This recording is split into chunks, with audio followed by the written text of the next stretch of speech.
Lucky Luciano could have eaten anywhere in New York. He chose the same restaurants on Mulberry Street where the cook was somebody's mother from Campania, and the waiter never bothered with a menu. The most feared men in 1930s Little Italy did not eat differently from anyone else on the block. They ate what their mothers made, what their neighbors made, what the whole neighborhood made from the same ingredients that came over on the boats from Naples and Palermo and the hills of Calabria. Wait until you get to number 18, because that dish separated the real Italians from everyone else on the street. The one at number 7 showed up at every card game south of Houston Street, and number 4 was not the version you grew up with. Hit subscribe because here are 25 foods Italian mobsters really ate in 1930s Little Italy. Number 25, pork chops with vinegar peppers. A thick pork chop fried hard in olive oil was already a solid meal in 1930s Little Italy. What turned it into a neighborhood staple was the vinegar peppers piled on top. Long Italian frying peppers, sliced and cooked in a pan with garlic and a generous splash of red wine vinegar until they softened and the vinegar reduced into something sharp and sweet at the same time. The chop got seared on both sides until the fat at the edge crisped and browned. Then the peppers went right on top while everything was still sizzling. The vinegar cut through the richness of the pork and made the whole plate taste brighter than it had any right to. Butchers on Mott Street sold the chops bone in, and the bone was the best part because you could pick it up and get the last of the meat and pepper juice off it with your teeth. Nobody used a knife for that part. Number 24. Polenta. Before pasta ruled the Italian-American table, there was polenta. Coarse cornmeal stirred in a heavy pot for the better part of an hour until it thickened into something you could slice with a string. In the mountains of northern Italy, polenta was survival food. In 1930s Little Italy, it kept showing up because it cost next to nothing and filled a family of 6 on a handful of ingredients. Some families poured leftover Sunday gravy over it. Others fried slices in a pan the next morning and ate them with coffee. The Sicilians mostly ignored it. The Neapolitans tolerated it. The families from the Veneto and Friuli could not live without it. What mattered was that a 5-pound sack of cornmeal lasted a week and kept everyone quiet until dinner. Number 23. Pasta e ceci. Pasta with chickpeas sat somewhere between a soup and a stew and never bothered to pick a side. Dried chickpeas soaked overnight, then simmered with garlic, a sprig of rosemary, and a piece of pork rind until they turned soft and the broth thickened from the starch. A small pasta, usually broken spaghetti or ditalini, went into the pot to cook directly in the liquid so it absorbed everything. Families from Campania stirred in a spoonful of tomato. Families from Puglia left it white and finished it with a drizzle of olive oil and cracked black pepper.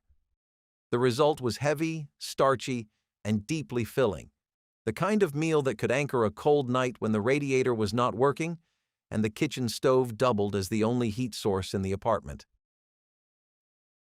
Number 22. Giambotta. Giambotta was what happened when the garden came in all at once and nothing could go to waste. Zucchini, peppers, eggplant, tomatoes, onions, potatoes, all cut into rough chunks and cooked together in a heavy pot with olive oil and garlic until everything collapsed into something that was no longer any single vegetable. Some families dropped in a piece of sausage, others kept it strictly vegetables because that was all they had. There was no fixed recipe because the whole point was to use whatever was sitting on the counter before it turned. Every province in southern Italy had its own name for it and its own opinion about what belonged in the pot. In Little Italy, it showed up in the late summer months when the push carts on Mott Street overflowed with produce and prices dropped to almost nothing. You ate it with bread. You ate it cold the next morning. You ate it 3 days in a row if that was what the kitchen produced.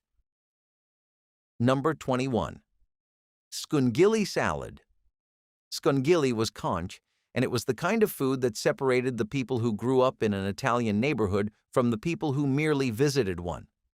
The conch meat came from the fish markets on the Lower East Side, tough and rubbery and requiring a beating with a mallet before it became anything worth putting in your mouth. Once tenderized, it was sliced thin and tossed with lemon juice, olive oil, garlic, celery, and a scattering of black olives. The salad was cold, bright, and chewy in a way that demanded your attention. It appeared at Christmas Eve dinners as part of the Feast of the Seven Fishes. But in 1930s Little Italy, it showed up year-round at the seafood counters and in the back rooms of the social clubs where men played cards on Saturday afternoons. The preparation took patience. The conch had to be cleaned, boiled until it softened but still had bite, then sliced against the grain. Too long in the pot and it turned to rubber. Not long enough, and you could not chew through it. The women who made it well had a feel for the timing that came from years of doing it, not from any written instruction. In the restaurants on Mulberry Street where the connected men ate their long meals, scungilli showed up on the table without being ordered, alongside marinated artichokes and roasted peppers and slices of sharp provolone. It was part of the antipasto spread that arrived before anyone discussed business, and it stayed on the table until the espresso came out. If you could not handle the texture, you reached for the olives instead, and nobody mentioned it. But the men who ate scungilli without flinching earned a kind of quiet respect that had nothing to do with money or territory. Number 20. Eggplant Parmigiana. Thick slices of eggplant, salted and drained for an hour to pull out the bitterness, then dredged in flour and egg and fried in olive oil until the edges crisped and the inside went soft. Layered in a baking dish with tomato sauce and slices of fresh mozzarella, then baked until the cheese melted and browned. In the 1930s, eggplant was cheap and abundant at the Italian markets on Mott and Mulberry Streets, and the dish became a standard on Fridays when Catholic families in Little Italy observed the no-meat rule. It proved you did not need meat to make something that felt like a feast. It was heavy, rich, and satisfying in a way that made you forget the eggplant was doing all the work. Number 19. Fried smelt. Smelt were small, silver fish no longer than a finger, and in 1930s Little Italy they arrived at the fish markets by the crate. They cost next to nothing because most people outside the Italian and Greek neighborhoods had no interest in a fish you ate whole, bones and all. Italian families dredged them in seasoned flour and fried them in olive oil until the tails turned crispy and the skin blistered and crackled. A squeeze of lemon, a sprinkle of coarse salt, and they went straight from the pan to the plate. Children ate them like snacks, picking them up by the tail and biting through in 2 bites. On Friday nights, when the no-meat rule in Catholic households specifically meant fish, platters of fried smelt covered kitchen tables across the neighborhood and disappeared before anyone had time to sit down. Number 18. Tripe. Tripe was the dividing line. If you could eat it, you belonged. If you could not, nobody held it against you, but they remembered. Tripe is the lining of a cow's stomach, and in 1930s Little Italy it showed up braised in tomato sauce with onions, garlic, and a shower of grated pecorino romano. It had a texture that took getting used to.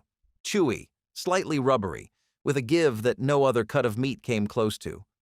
Butchers in the neighborhood sold it for pennies because most Americans outside the Italian community wanted nothing to do with it.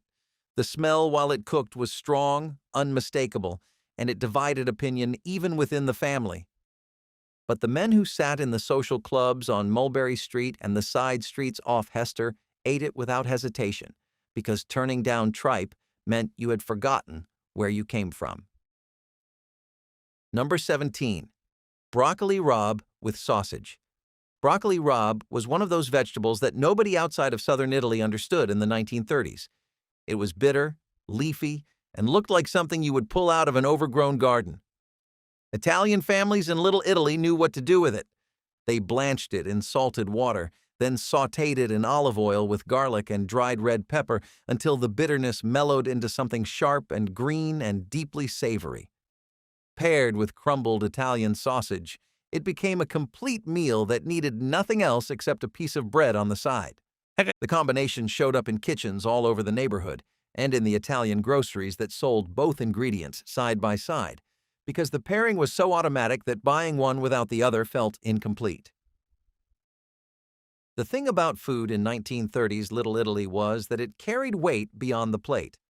A man who ran numbers for the Lucchese family sat down to the same bowl of tripe as the bricklayer 2 floors up.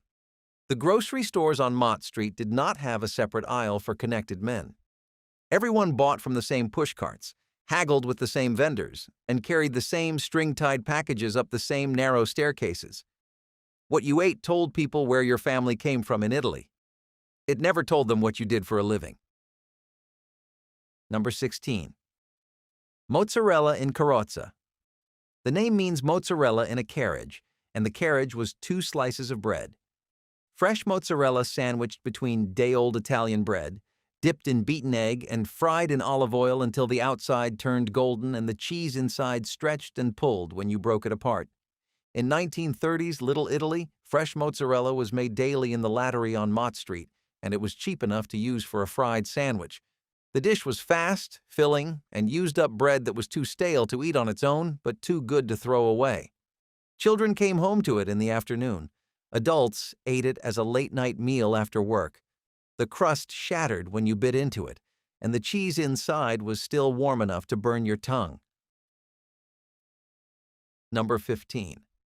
Arancini.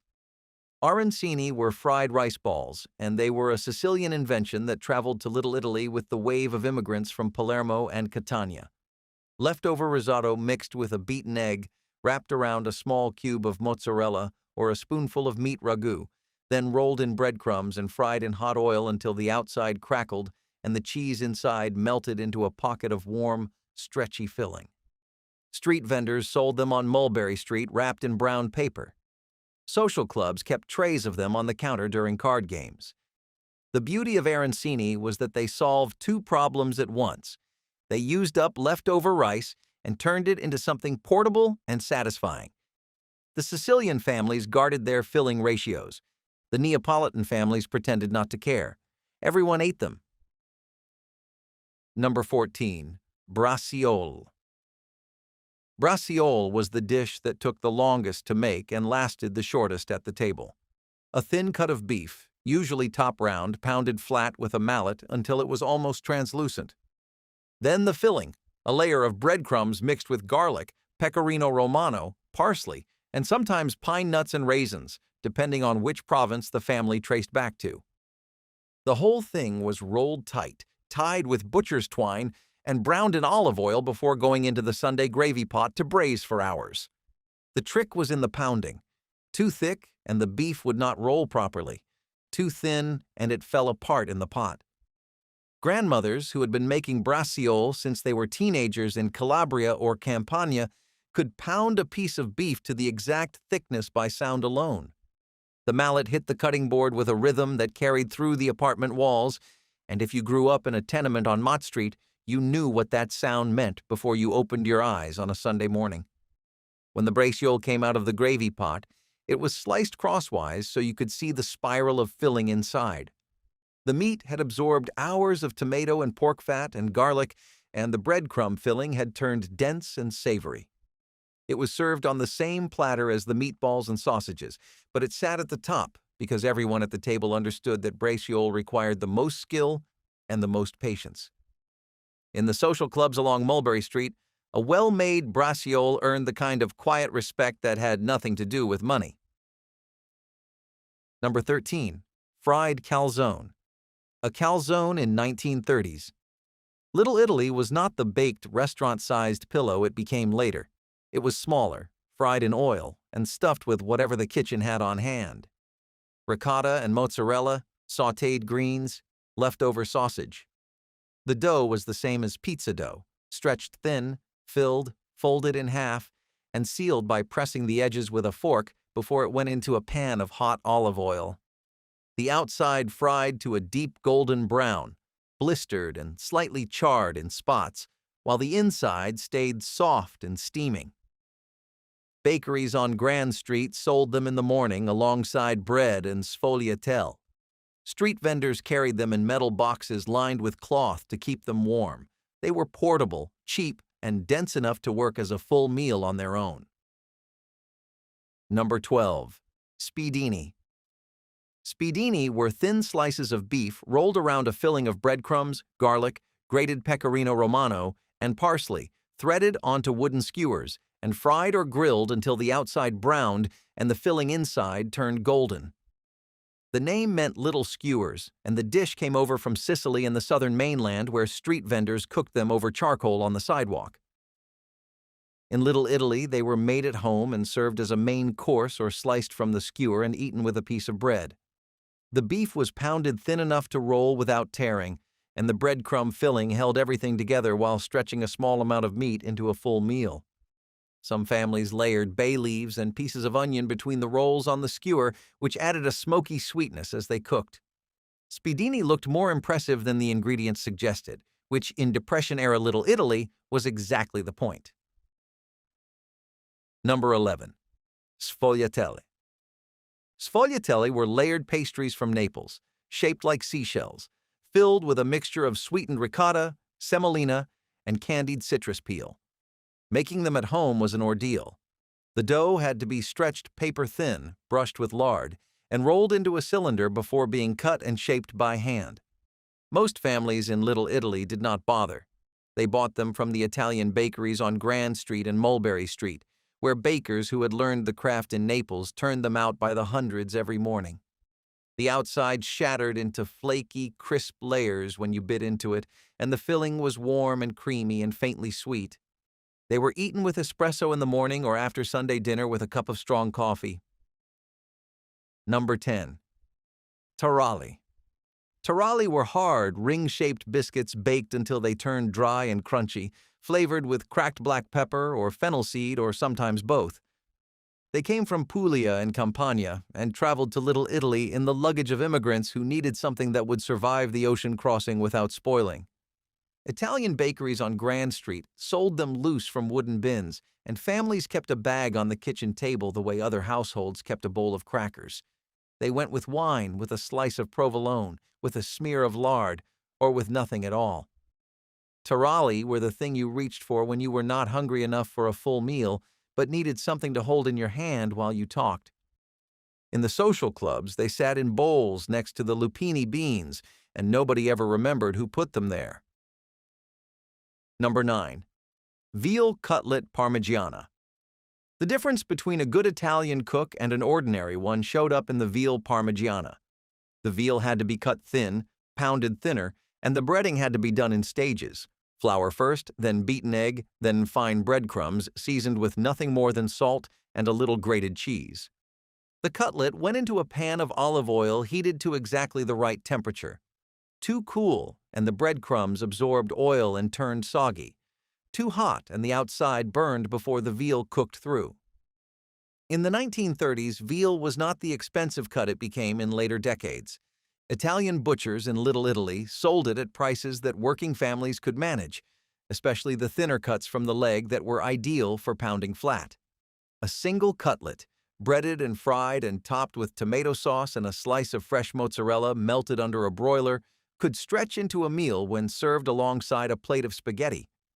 The Italian restaurants on Mulberry Street that catered to both the neighborhood and the occasional outside visitor all had veal parmigiana on the menu. It was the dish that customers who did not speak Italian could point to on a handwritten board and know they would get something good. The men who ran the neighborhood ate it in the back rooms of those same restaurants, at tables where the check never arrived and the waiter knew not to rush the meal. Veal parmigiana was comfort food and status food at the same time, depending entirely on who was holding the fork. The restaurants of 1930s. Little Italy served two purposes. In the front room, families celebrated birthdays and first communions and visiting relatives from the old country. In the back room, different conversations took place, quieter ones, where the wine kept coming and the food arrived without anyone ordering it. The same cook made both meals. The same hands rolled the same pasta. The food did not change depending on who was eating it. Only the conversation changed, and the door stayed closed. Number 8. Italian wedding soup. Despite the name, Italian wedding soup had nothing to do with weddings. The name came from the Italian phrase minestra maritata, which meant married soup, referring to the marriage of meat and greens in the broth. In 1930s Little Italy, the soup was a clear chicken broth loaded with tiny meatballs made from a mixture of ground beef and pork, rolled no bigger than a marble, along with escarole or spinach and small pasta like acini di pepe. The meatballs were the part that took the most time. Each one was rolled by hand, dozens of them, sometimes more than 100 for a large pot, and every family had a slightly different ratio of meat to breadcrumb to egg. The soup was light but filling, served in deep bowls with grated cheese on top and a thick slice of bread on the side. Number 7. Lupini beans. Lupini beans were the bar snack of 1930s Little Italy. They showed up in bowls on the tables of social clubs, on the counters of salumeri, and at every card game played in every back room south of Houston Street. The beans were large, flat, and bright yellow, brined in salt water for days until they lost their natural bitterness and became tender and faintly salty. You ate them by pinching the skin between your thumb and finger and squeezing the bean into your mouth. The skins piled up on the table like evidence of a long afternoon. Nobody served them on a plate. Nobody ate them with a fork. They were finger food, conversation food, the thing you reached for without looking while somebody else was talking. In every Italian grocery in the neighborhood, jars of lupini sat next to the olives and the marinated artichokes. Number 6. Cannoli. A proper cannoli in 1930s. Little Italy was not the oversized pre-filled tube that showed up in bakeries decades later. The shell was fried to order, thin and crisp, with small blisters on the surface from the hot oil. The filling was sweetened ricotta, drained overnight so it was dense and dry rather than wet, mixed with small pieces of candied citrus and sometimes a few chocolate chips. The ends were dipped in chopped pistachios. Bakeries on Grand Street filled them only when a customer was ready to buy, because a shell that sat in ricotta for more than an hour turned soft and lost its crunch. That detail mattered. A soggy cannoli was an insult to the baker and a disappointment to everyone else. The best ones cracked when you bit into them, and the ricotta inside held its shape on your tongue. Number 5. Mortadella and provolone on a seeded roll. This was not a sandwich that appeared on any menu. It was the sandwich that Italian men in Little Italy carried to work in brown paper bags and ate sitting on steel beams and scaffolding across the city. Thick slices of mortadella with visible pockets of fat and whole peppercorns, layered with sharp provolone on a seeded Italian roll. No lettuce, no tomato, no condiments except maybe a drizzle of olive oil and a shake of dried oregano. The salumeri on Mott and Grand Streets assembled them by the dozen in the early morning hours before the work crews headed out. The bread was baked that day. The mortadella was sliced to order from a log that hung behind the counter. A working man could eat 1 by 10 in the morning and keep going until dinner without stopping again. Number 4. Spaghetti and meatballs. The version of spaghetti and meatballs that the rest of America came to know bore almost no resemblance to what Italian families in Little Italy put on the table in the 1930s. The meatballs were not tennis ball-sized orbs drowning in jarred marinara. They were small, dense, and made with a mixture of ground beef, ground pork, stale bread soaked in milk, egg, garlic, parsley, and grated pecorino romano. The bread was the key. It kept the meatballs tender and stretched the meat further, which mattered when you were feeding 6 people on a pound of ground beef. They were browned first in olive oil, then dropped into the gravy pot to simmer for hours alongside the sausages and the braciole. By the time they came out, they had absorbed enough tomato and pork fat to taste like something far more expensive than what they cost to make.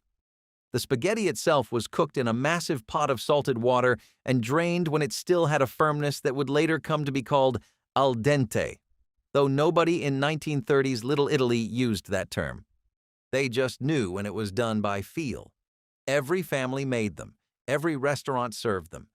The social clubs on Mulberry Street kept pots of gravy with meatballs going on weekend afternoons, and the men who controlled the neighborhood ate them at the same scratched tables where they divided territory and settled accounts. There was no version of Little Italy without spaghetti and meatballs. The dish was the neighborhood itself, reduced to a single plate. Number 3. Ricotta pie. Ricotta pie showed up at Easter and stayed through the spring. A simple crust filled with sweetened ricotta, eggs, sugar, and a splash of vanilla or citrus zest baked until the top set and turned faintly golden. Some families added wheat berries that had been soaked for days, which was the Neapolitan tradition for pastiera. Others kept it plain. A few stirred in chocolate, though purists considered this a violation. The pie was dense, creamy, and only slightly sweet, meant to be eaten in thin slices after a heavy meal. Italian bakeries in Little Italy sold them in the weeks before Easter, and families ordered days in advance because the good ones sold out before Palm Sunday. A ricotta pie sitting on the kitchen counter, covered with a cloth towel, was a signal that the holiday had officially started. Number 2. Baked ziti. When the family had something to celebrate and no money to prove it, baked ziti appeared. Ziti pasta boiled until just short of tender, mixed with ricotta and a ladle of tomato sauce, then layered in a baking dish with slices of mozzarella and more sauce on top. Into the oven until the edges crisped and the cheese on top turned brown and blistered. It came out bubbling and steaming, and the first person to reach for a serving always burned their mouth because nobody in Little Italy had the patience to let baked ziti cool down. It was the standard dish for funerals, baptisms, confirmations, and any occasion where a crowd needed to eat and somebody had to cook with whatever was already in the kitchen. It fed a room full of people on almost nothing and made it look deliberate. Number 1.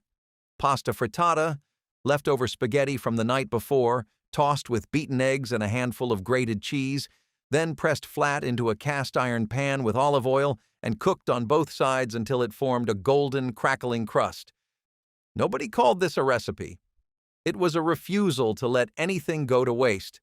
Every Italian kitchen in Little Italy had leftover pasta sitting in a bowl on the counter. What separated an experienced cook from a careless one was knowing exactly when to flip the thing. That precise moment when the bottom had set enough to hold together but the inside was still soft.